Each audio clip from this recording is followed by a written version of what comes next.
শওকত মোল্লাকে ভাঙড়ের মানুষ বিশেষ করে তৃণমূল কংগ্রেসের নেতা বলে মনে করেন। ওকে একটা পাক্কা মারচোর ক্রিমিনাল এই হিসেবে ওকে ট্রিট করে এবং তাকে এবং খুনি।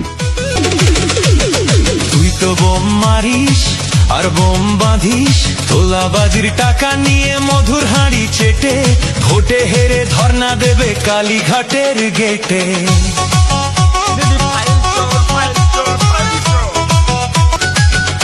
এই মাছ চোর শওকত মাছ চোর, সে তো